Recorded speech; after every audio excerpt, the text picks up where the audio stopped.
একটা হাদিস আপনাদের কাছে দেই, হাদিসটা বুখারী শরীফের হাদিস।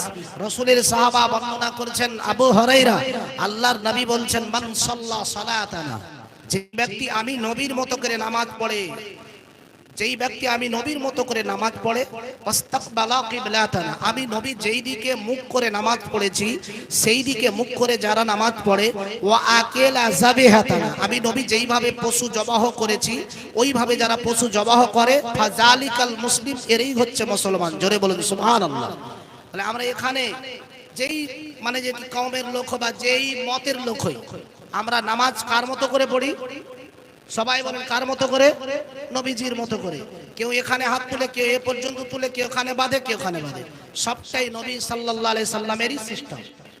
অতএব আমরা যারা নামাজ পড়ি রাসূলের মতো করে, আমরা কোন দিকে মুখ করে নামাজ পড়ি? কিবলার দিকে। কিবলা যেদিকে, কাবা বাইতুল্লাহ যেদিকে, সেদিকে মুখ করে নামাজ পড়ি। অতএব আমরা যারা আছি ফুরফুরা, আহলে হাদিস, কাটরা, দেওবন্দ, সবাই আমরা কোন দিকে মুখ করে নামাজ পড়ি? কিবলার দিকে। অতএব আমাদের নামাজও নবীর মতো, রাসূলুল্লাহ যেদিকে মুখ করে নামাজ পড়েছে আমরাও সেদিকে মুখ করে নামাজ পড়ছি। আমরা যখন পশু জবাহ করি তখন কি বলে জবাহ করি? বিসমিল্লাহি আল্লাহু আকবার বলি না? বলি না? আল্লাহর নবী বলছেন, ফাজালিকাল মুসলিম, এরই হচ্ছে মুসলমান।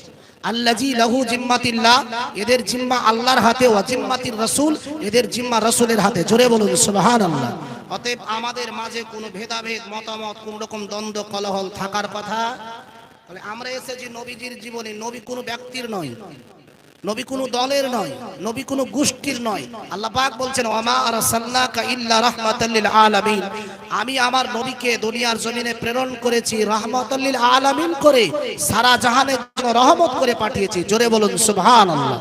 অতএব আমাদের নবী, সবাই এখানে যতজন আছে আমাদের নবী এক না দুই?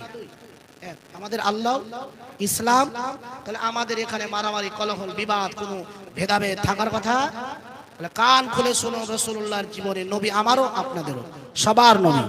রাসূলুল্লাহ সাল্লাল্লাহু আলাইহি ওয়াসাল্লাম দুনিয়াতে জন্মের সময় সবচাইতে কান্নায় ভেঙেছিল কে, বলেন তো?